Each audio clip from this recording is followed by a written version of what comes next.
Vous êtes sur CCTV français, bonjour à tous. À la une de cette édition, le président chinois Xi Jinping est arrivé en Afrique du Sud, entamant sa visite officielle dans ce pays. Cette visite s'est effectuée à la requête du président sud-africain Jacob Zuma, que M. Xi rencontrera mercredi à Pretoria pour des discussions. Le président Xi doit également participer à des réunions à haut niveau, mais aussi ministérielles, lors du 6e forum sur la coopération sino-africaine, qui se déroule le mercredi et jeudi. Et à compter de vendredi, le président chinois et les dirigeants africains tiendront 2 journées d'entretien à Johannesburg, alors que le continent cherche à garantir davantage d'investissements venant de Chine.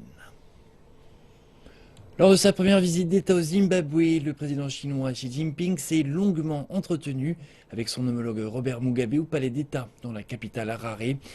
Les deux pays ont trouvé un accord pour donner à leur amitié de longue date une impulsion plus forte pour intensifier la coopération bilatérale pratique, et ce afin de réaliser un développement et une prospérité en commun.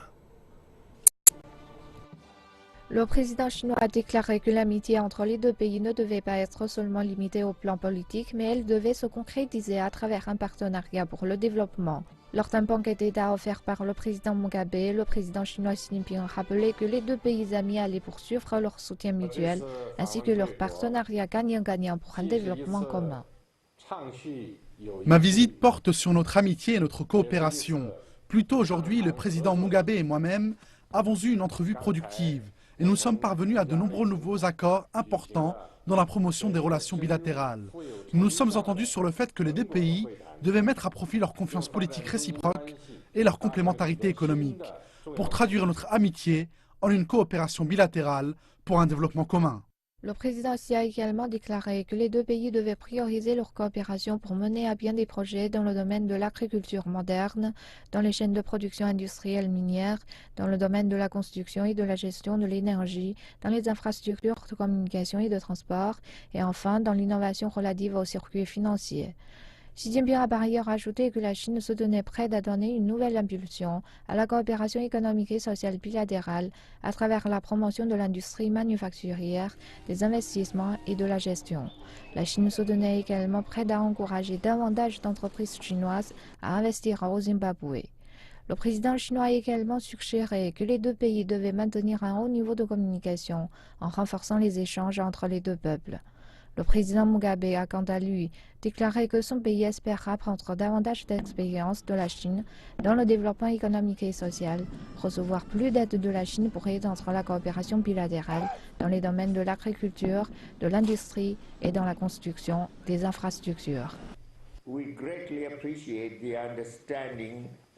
Nous apprécions grandement la compréhension et la flexibilité dont a toujours fait preuve la Chine. Il s'agit précisément de cette approche empathique basée sur le principe de solidarité et sur une amitié authentique qui permettra d'accélérer notre rétablissement après une situation où les sanctions nous ont affaiblis. Après une longue entrevue, les deux présidents ont assisté à la signature d'un accord de coopération économique et technologique bilatérale, ainsi qu'une série d'accords couvrant différents domaines tels que la construction des infrastructures, la capacité de production, le secteur des investissements et de la finance, ainsi que sur la protection de la faune. Le président Xi est arrivé au Zimbabwe mardi. Il a été chaleureusement accueilli par le président zimbabwéen et les plus hautes autorités du pays au son de 21 coups de canon à l'aéroport international de Harare. Il a par ailleurs visité un mémorial des héros nationaux zimbabwéens qui se sont sacrifiés pendant la guerre. La visite d'État se déroule au moment où les deux pays célèbrent le 35e anniversaire de l'établissement officiel de leurs relations diplomatiques. Il s'agit de la première visite d'un président chinois dans le pays depuis 1996. La Chine a établi des liens diplomatiques avec le Zimbabwe le jour même de la déclaration d'indépendance du pays en 1980. Au cours des 35 dernières années, la coopération entre la Chine et le Zimbabwe a été étendue à de nombreux domaines, alors que ce sont les infrastructures qui ont reçu le plus d'investissements. La coopération dans des domaines tels que les médias, le tourisme a également connu un vrai développement. La visite du président chinois Xi Jinping dans le pays devrait faire avancer la coopération bilatérale. Une visite pour promouvoir davantage les relations entre la Chine et le Zimbabwe. Les diplomates affirment que cette visite est d'une grande importance et qu'elle apportera un nouvel élan au développement des liens bilatéraux. Le Zimbabwe est le seul pays auquel le président Xi rendra une visite spéciale pendant son voyage en Afrique. Cela montre bien que le président Xi, et à travers lui la Chine, attache une grande importance aux relations sino-zimbabwéennes. Le Zimbabwe exprime également son plus grand intérêt pour la visite du président Xi. Le président Mugabe a donné des instructions pour que la délégation chinoise soit reçue avec tous les honneurs afin d'exprimer l'amitié et l'enthousiasme du Zimbabwe envers le président Xi et le peuple chinois. Depuis que les liens diplomatiques ont été établis en 1980, le gouvernement chinois a offert au Zimbabwe plus de 50 lots d'aide matérielle, environ 15 projets de coopération technique et des dizaines de projets de construction. En 2013, la Chine a envoyé au Zimbabwe son premier véhicule de diffusion télévisuelle afin d'aider le pays à mettre en place sa propre télédiffusion.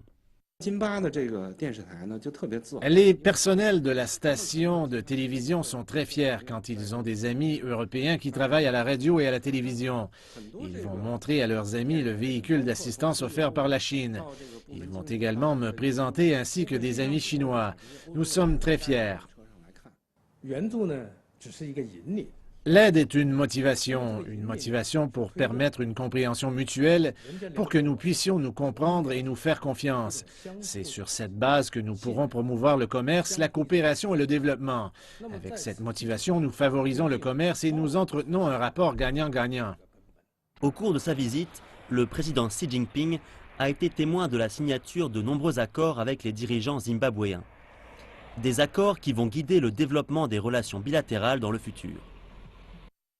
Le Zimbabwe, avec un taux d'alphabétisation de plus de 90%, peut compter sur un solide système d'éducation. Il y a eu quelques défis dans le maintien de ces normes élevées ces derniers temps. Mais avec l'aide de la Chine, le pays devrait reprendre sa place et permettre à sa jeunesse de se développer encore davantage. Reportage.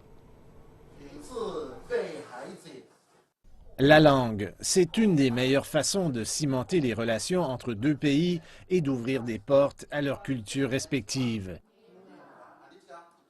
Des centaines de Zimbabwéens apprennent le chinois, la majeure partie d'entre eux à l'Institut Confucius de l'Université du Zimbabwe.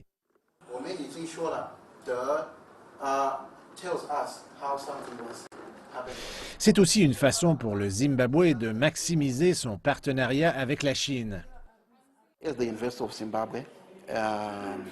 À l'Université du Zimbabwe, nous étudions les façons de voir comment la langue peut nous aider à faciliter notre relation avec la Chine. Mais les avantages vont dans les deux sens. Les professeurs ici ont appris autant qu'ils ont enseigné, particulièrement sur l'équilibre entre le temps de travail et les loisirs. En Chine, nous sommes tout le temps pressés. C'est très compétitif. Mais ici, j'ai appris que je pouvais ralentir et profiter de la vie. Nous sommes toujours à l'Université du Zimbabwe à un jet de pierre de l'Institut Confucius. Voici le centre informatique de haute performance où l'on peut trouver ce qu'on appelle un super ordinateur. Je vais aller découvrir ce qu'il fait. C'est un système qui accélère le traitement de données de façon exponentielle. Cet ordinateur peut exécuter 3600 milliards de calculs à la seconde. Mais qu'est-ce que ça signifie dans la réalité?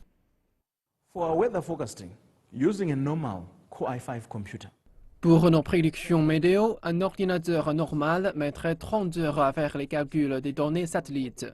Mais en utilisant le super ordinateur, nous pouvons traiter les données en seulement 8 minutes.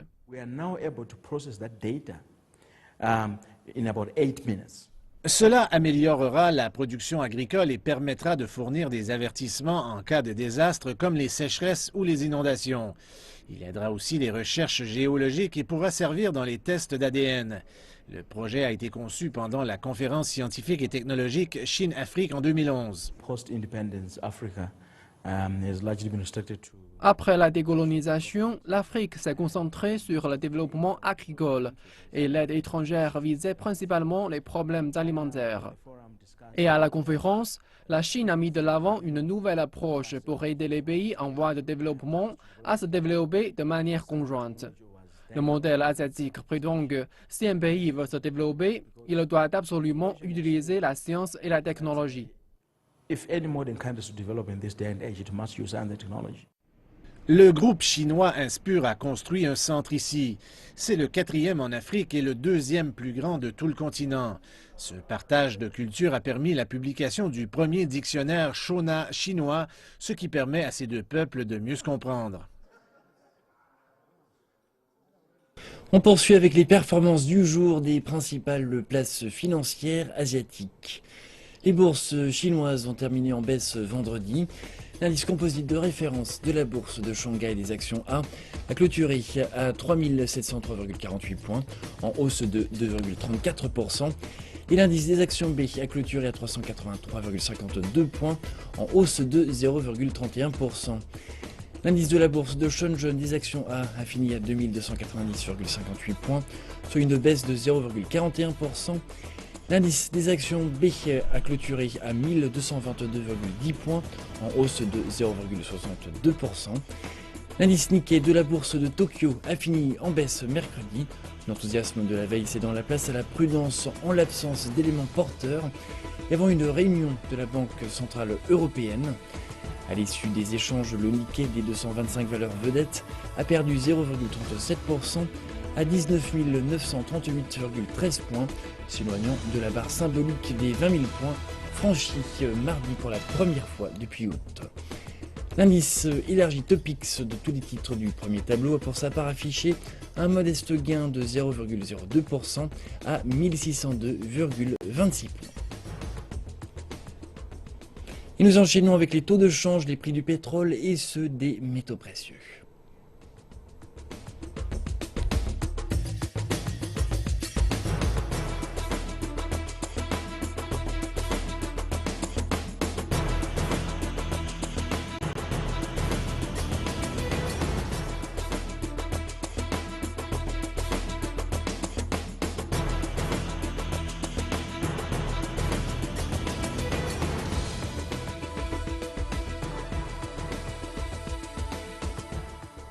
La Chine prépare d'ores et déjà le sommet du G20 de 2016 dont elle assumera la présidence. L'événement aura pour terme officiel la construction d'une économie mondiale innovante, revigorée, interconnectée et inclusive. Ces préparatifs se déroulent en marge de la déclaration du président chinois Xi Jinping, selon laquelle l'économie mondiale entre dans une phase cruciale de son développement. Dans ce contexte économique difficile, la Chine en appelle à une coopération approfondie entre les pays du monde entier. C'est là le message porté par le pays qui présidera le sommet du G20 de 2016. Le plus gros défi auquel nous sommes confrontés dans cette période qui succède à la crise est le manque de vigueur de l'économie mondiale. La croissance est en berne et le chômage est en hausse au niveau mondial. Les mesures protectionnistes se sont multipliées et les pays ne se soucient plus que de leurs propres affaires. Or, dans de telles consistances, la coopération est très importante. C'est pourquoi le président Xi Jinping a proposé que le G20 devienne une plateforme de gouvernance mondiale à long terme. La Chine a également demandé aux nations membres du G20 de bien vouloir œuvrer dans le sens de plus de coopération internationale économique et de plus de concertation afin de résoudre ensemble les défis rencontrés par l'économie mondiale. La restructuration qui succède à la crise exige des solutions innovantes pour stimuler la vitalité de l'économie. Le principe d'interconnectivité signifie ouverture et coopération et l'inclusivité implique plus de concertation entre les pays. Tout cela est en accord avec les objectifs du 13e plan quinquennal. Le sommet du G20 de 2016 se tiendra en septembre prochain dans la ville de Hangzhou, à l'est de la Chine. Les experts observent que la présidence de la Chine pour 2016 témoigne d'une part de la confiance que la communauté internationale accorde au pays et d'autre part de la volonté de la Chine de s'impliquer davantage dans les affaires mondiales. La crise entre Moscou et Ankara ne se calme pas. Des tensions sont vives depuis que la Turquie a abattu un avion de combat russe qui aurait pénétré son espace aérien. Désormais, après la réunion de l'OTAN à Paris, le Premier ministre turc Ahmet Davutoglu a montré que les autorités turques ne céderont pas malgré les lourdes sanctions russes. Il est évident que de nombreuses industries vont en souffrir et particulièrement le tourisme. Depuis qu'un de ses avions de combat a été abattu le 24 novembre dernier, Moscou a utilisé des moyens économiques pour punir la Turquie et a particulièrement visé le tourisme. La Russie a interdit aux entreprises sur son territoire de vendre des séjours touristiques en Turquie. En janvier, l'accord d'exemption de visa sera annulé, tandis que les compagnies aériennes commerciales devront suspendre leurs vols entre les deux pays. Cela pourrait être dévastateur pour la Turquie. D'après le gouvernement, plus de 4,5 millions de Russes ont visité le pays l'an dernier, apportant ainsi à l'économie turque environ 4 milliards de dollars américains. Dans le centre-ville d'Antalya, une des destinations préférées des touristes russes qui visitent la Turquie, les entrepreneurs sont très inquiets de la façon dont la crise entre Ankara et Moscou pourrait les affecter. Nous vendons des petits déjeuners et en ce moment, nous ne sommes pas très occupés. D'habitude, à cette heure, nous sommes pleins. La moitié de ce qui est ici serait vendu et les produits frais seraient déjà dans les assiettes. Mais comme vous pouvez le voir, aujourd'hui, c'est calme. Je suis directement affecté par ce conflit. Le directeur général d'une des chaînes d'hôtels les plus importantes d'Antalya insiste sur le fait que les Russes ne viennent pas ici seulement pour les vacances. Nous sommes aussi devenus une destination de choix pour les voyages d'affaires. Antalya est devenu un lieu de rendez-vous. De nombreuses entreprises tiennent des réunions ici et tout spécialement dans des hôtels du centre-ville comme c'est le cas du nôtre. C'est un avantage. Bien que beaucoup de citoyens turcs soutiennent l'action militaire du gouvernement contre ce qui est perçu comme une violation de l'espace aérien, certains considèrent qu'il s'agit d'une provocation des autorités turques. Je n'aime pas entendre cette histoire d'avions abattus. Ceux qui investissent dans la guerre terminent dans la souffrance. Pour moi, c'est comme si on poussait le pays dans la guerre.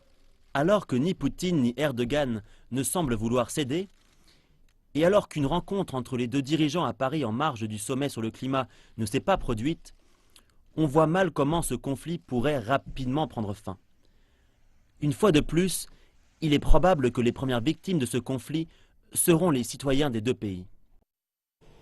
Les négociateurs présents à la COP21, la conférence des Nations Unies sur le changement climatique, ont commencé à travailler sur une solution pour limiter le réchauffement climatique à 2 degrés. Mardi, les délégués chargés de rédiger un nouvel accord sur le climat se sont rassemblés dans le vaste centre de conférence de l'aéroport du Bourget à Paris. Au total, 195 pays participent au processus de négociation, chacun avec ses priorités et ses contraintes, ce qui a par le passé rendu un consensus impossible. Les points clés tels que le financement du passage aux énergies renouvelables est toujours l'objet de divisions. Lundi, jour d'ouverture de la conférence, la plupart des dirigeants ont pris des engagements volontaires de réduction des émissions. Le président chinois Xi Jinping a souligné l'importance de la différenciation des responsabilités. L'accord de la conférence de Paris devra prendre en compte les situations nationales de différents pays et mettre l'accent sur les résultats concrets. Il est impératif de respecter les différences entre les pays, en particulier pour les pays en voie de développement, au niveau des politiques internes, des capacités et de la structure économique. Lutter contre le changement climatique ne devrait pas nier les besoins légitimes des pays en voie de développement, dans la réduction de la pauvreté et l'amélioration des conditions de vie des populations. Est ajouté que la Chine va d'ici 2030 réduire ses émissions de carbone par unité de PIB de 60 à 75% par rapport au niveau de 2005 et augmenter ses sources d'énergie non fossiles dans sa consommation primaire d'environ 20%. Ces émissions de carbone atteindront un plafond à la même date. Le Premier ministre indien Narendra Modi a déclaré que les pays avancés devront laisser suffisamment d'espace de croissance aux pays en voie de développement, dans l'esprit de ce qu'il a qualifié de justice climatique. Le président François Hollande a annoncé que la France allait donner aux pays africains 2 milliards d'euros au cours des 4 prochaines années pour développer leurs énergies renouvelables et remplacer les énergies fossiles polluantes. Et le président américain Barack Obama s'est engagé à réduire ses émissions de carbone de 27% par rapport au niveau de 2005. Obama a été accompagné d'entrepreneurs et de philanthropes, parmi lesquels Bill Gates pour lancer l'initiative Mission Innovation. Il espère galvaniser les entreprises privées pour améliorer les avancées technologiques dans la production d'énergie propre. Le bond en avant va nécessiter plus que des engagements d'aide au développement de la part des gouvernements. Il va nécessiter de la part du secteur privé des efforts et un engagement envers l'innovation et le capital pour continuer à réduire les coûts des énergies propres à travers le monde. C'est pourquoi nous annonçons ici, aujourd'hui, Mission Innovation. Les États-Unis, la France, l'Inde et 17 autres pays ont également promis de doubler les 10 milliards de dollars collectivement dépensés en recherche dans les énergies propres au cours des 5 prochaines années, mettant ainsi l'accent sur le rôle de la technologie dans la lutte contre le changement climatique. Il y a beaucoup de pression sur les dirigeants de la planète pour qu'ils concluent à Paris un accord visant à réduire la progression des changements climatiques. Cet accord va sûrement accorder une place importante aux énergies renouvelables. L'Agence internationale de l'énergie estime que l'énergie solaire deviendra la principale source d'électricité d'ici à 2050. Avec plus de 300 jours d'ensoleillement, ce n'est peut-être pas une surprise que l'Espagne ait adopté l'énergie solaire. Le secteur contribue déjà presque 5% des besoins en énergie de l'Espagne. Une des raisons qui explique cela, c'est la centrale Gemma Solar Telma Solar en Andalousie. Elle utilise environ 2650 héliostats, des miroirs commandés par ordinateur pour refléter la lumière du soleil sur la tour centrale. Des sels fondus sont alors chauffés à presque 300 degrés Celsius, produisant la vapeur qui génère l'électricité. C'est une centrale énorme. Sa superficie est équivalente à environ 250 terrains de football. Mais ce n'est pas le chiffre le plus intéressant. La centrale est capable de fournir de l'énergie à 27 000 maisons et a contribué à une réduction des émissions de CO2 de 30 000 tonnes par an. Mais peut-être l'aspect le plus impressionnant de la centrale qui appartient à Torresol et qui a été développée par Sener, c'est le système de stockage qui permet de continuer à produire de l'électricité pendant 15 heures sans lumière du soleil. La centrale peut donc continuer à opérer pendant la nuit ou pendant le temps nuageux. Cela rend aussi l'énergie solaire plus facilement gérable et capable de répondre aux demandes. Le travail est maintenant en cours sur une centrale semblable au Maroc qui est 5 fois plus grande. Cette capacité à stocker l'énergie solaire pendant de plus longues périodes de temps permet à ce secteur de voir plus loin. Mais certains remettent toujours en question si les énergies renouvelables pourront vraiment remplacer l'énergie nucléaire et les combustibles fossiles.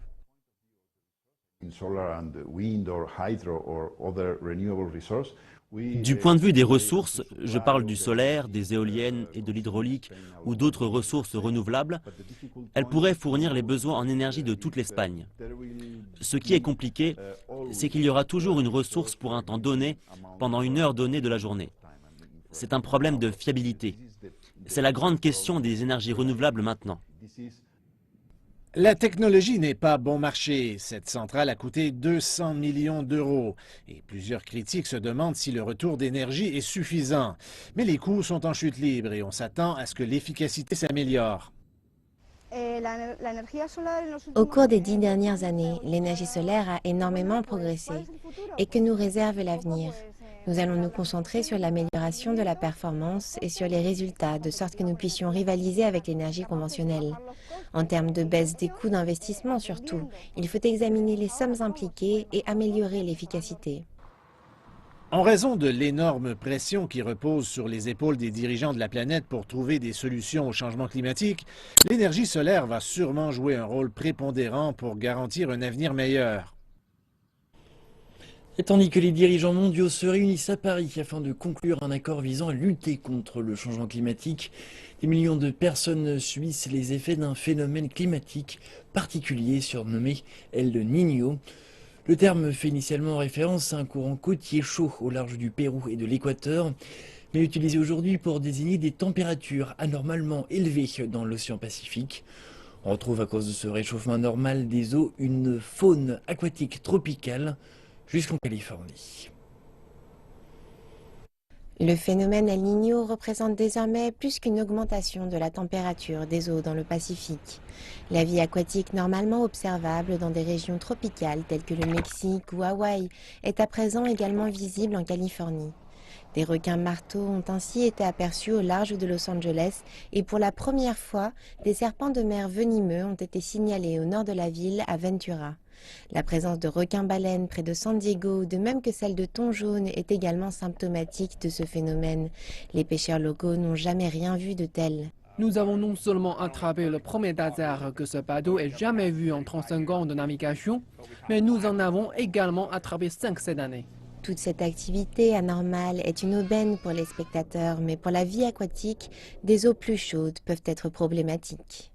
Les eaux anormalement chaudes chassent leurs proies habituelles vers des zones où les eaux sont plus froides.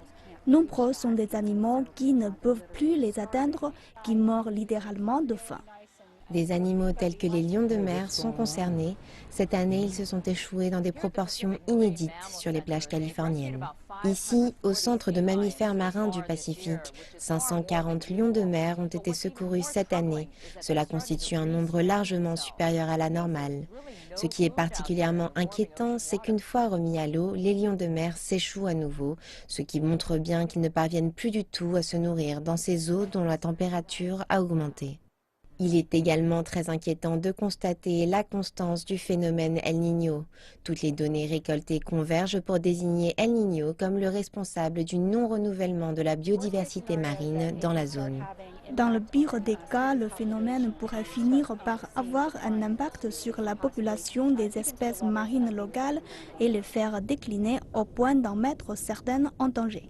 Si la mort de crabes en masse plus tôt cette année est annonciatrice de ce qui est à venir, El Niño pourrait à terme menacer plus d'une espèce dans les eaux californiennes. C'est la fin de cette édition. Merci de votre attention. Je vous retrouve tout à l'heure pour le prochain journal.